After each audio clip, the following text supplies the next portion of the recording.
ఆయన దిగాల్సింది ఏముంది అని ఆయన నడిచి చూపిస్తున్నారు. బాధ్యత గల వ్యక్తి ఎలా ఉంటారో ఆయన చేసి నడిచి చూపించారు. ఆయన అంటే ఎందుకు చూపించాల్సి వచ్చిందంటే కూడా అధికార యంత్రాంగంలో మందకొడితనం వచ్చేసింది. అంటే పనులు చేయకపోతే, ప్రాక్టీస్ చేయకపోతే ఏమైపోతుంది, మందకొడితనం వచ్చేసింది. ఒకసారి అంకుశం పెట్టి గుచ్చాలి. అలా ఆంధ్రప్రదేశ్ అధికార యంత్రాంగాన్ని గుచ్చడానికి ఆయన దిగారు. ఆయన అసలు ఆయనకు అవసరం లేదు. ఈ ప్రపంచంలో కూడా మీరు చెప్పండి, 9/11 ఇన్సిడెంట్ జరిగితే జార్జ్ బుష్ వచ్చి కూర్చోలేదు అక్కడ న్యూయార్క్లో. రుడి గిలియానీ ఆయన న్యూయార్క్ సిటీ మేయర్ కూర్చున్నాడు అక్కడ. ఆయన అందరూ విమర్శిస్తుంటే నాకు ఒకటే ఆలోచన వచ్చింది. అన్ని స్థానిక సంస్థల్లో వైసీపీ నాయకులే కదా మీరందరూ, మేయర్ కానీ సభ్యులు కానీ అన్ని పాలనా వ్యవస్థలు అన్నింటిలో కూడా it is nothing but YCP. 70% పంచాయతీల్లో వాళ్ళే, అన్ని స్థానిక నగర పంచాయతీల్లో మనకి అన్ని నగరపాలికలు అన్ని సంస్థలు కూడా వాళ్ళే. అసలు విజయవాడలో ఉన్న మేయర్ ఏమైపోయి ఫస్ట్ సిటిజన్ అంటాం, మొదటి ప్రథమ పౌరుడు అంటాం కదా విజయవాడకి.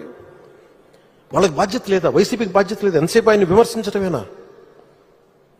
నాకు అనిపించింది అసలు పంచాయతీలు కానీ స్థానిక సంస్థల్లో ఉండే వైసీపీ సభ్యులు కానీ ఏమైపోయారు? కష్టాలు వచ్చినప్పుడు అందరం కలిసి కట్టుగా ఉండాలి, కానీ తర్వాత కొట్టుకుందాం.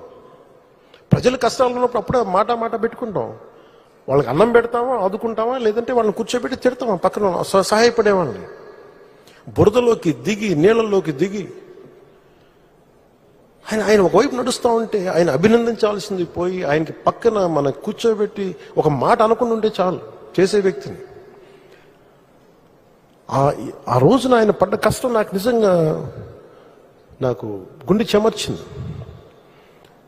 మీరు ఆ రోజు ఇచ్చింది వరదలు ఇచ్చింది గౌరవ ముఖ్యమంత్రి గారు చెప్తాం, మీరు చాలా చాలా వరదలు ఉన్న ప్రజలే కాదు సార్, మీరు ఒక అధినేత ఎలా ఉండాలి, ఒక ప్రభుత్వాన్ని నడిపే అధినేత ఎలా ఉండాలి మీరు దేశానికి చూపించారు చంద్రబాబు గారు.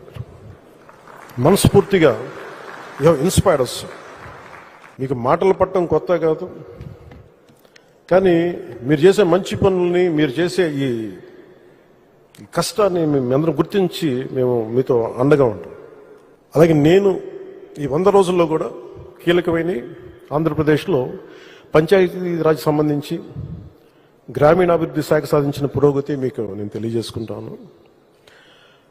3 అంచెల స్థానిక సంస్థలకు నేరుగా 23-24 సంవత్సరానికి 15వ ఫైనాన్స్ కమిషన్ గ్రాంట్లు 2వ విడత దాని రూపొంది కింద 998.62 కోట్లు విడుదలయ్యాయి.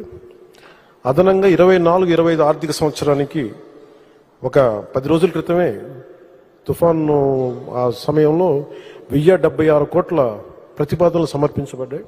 ఇందాక వస్తుంటేనే మెసేజ్ వచ్చింది, అది కూడా ఆమోదం పొందింది, ఈరోజు శాంక్షన్ కూడా అయింది. ఎందుకంటే మన గౌరవ సభ్యులందరూ మాట్లాడుతూ మనకి పంచాయతీలకు ఉంది అంటే, మీకు పంచాయతీ రాజ్ శాఖ తరఫున మీకు మాటిస్తున్నాం. నిధులు మెల్లిమెల్లిగా రావడం స్టార్ట్ అయినాయి. చంద్రబాబు గారు ప్రతిసార్లు ఢిల్లీ వెళ్ళి మాట్లాడి ఆయన నాయకత్వ ప్రతిభతోటి, నరేంద్ర మోదీ గారి ఆశీస్సులతోటి ఆంధ్రప్రదేశ్ మెల్లిమెల్లిగా కోలుకోవడానికి ఆసరా ఉంది. దాంట్లో భాగంగానే ఈ రోజున పంచాయతీల్లో నిధులకి వస్తున్నాయి. గుంటల దగ్గర నుంచి రోడ్లు, కనెక్టింగ్ రోడ్స్, లేదంటే వాటర్, ఇవన్నీ కూడా మీకు చేయడానికి ముందుకు తీసుకెళ్తా ఉన్నాం. అలాగే మేజర్గా మనం చేసింది పంచాయతీలు, మీరు గుర్తుపెట్టుకోవాల్సిన 70% పంచాయతీలు వైసీపీపై గెలిచిన పంచాయతీలు. అందులో ఎన్నికలు జరగలేదనుకున్నది వేరే విషయం, కానీ ఆ పంచాయతీలకు కూడా ఎన్డీఏ చంద్రబాబు గారి నాయకత్వంలో ఎన్డీఏ కూటమి ప్రభుత్వం తన మనాని భేదం చూడదు, మన పార్టీ తన పార్టీ అని చూడదు, అందరికీ సమానంగా మేము చూస్తామని, డబ్బులు కల్పిస్తామని అంటానికి చిన్న నిదర్శనమే స్వాతంత్ర దినోత్సవం మరియు గణతంత్ర దినోత్సవ వేడుకల కోసం గ్రామ పంచాయతీల వ్యయ పరిమితిని 5,000 జనాభా వరకు ఉన్న గ్రామ పంచాయతీలకు 10,000 రూపాయలు, 10,000 రూపాయల కంటే ఎక్కువ జనాభా ఉన్న వారికి 25,000 రూపాయలు పెంచడం అయింది. అలాగే రాష్ట్ర వ్యాప్తంగా ఉన్న మొత్తం 13,326 గ్రామ పంచాయతీల్లో 23 ఆగస్టు 24న గ్రామ సభలు నిర్వహించి తిరిగి పంచాయతీలకి పునర్జీవనం కల్పించడం. ఈ గ్రామ సభలో సుమారు 1 కోటి మంది పైగా గ్రామస్తులు పాల్గొని ఒకటే రోజు 13,326 గ్రామ సభలు నిర్వహించడం ఆంధ్రప్రదేశ్ పంచాయతీరాజ్ మరి గ్రామీణాభివృద్ధి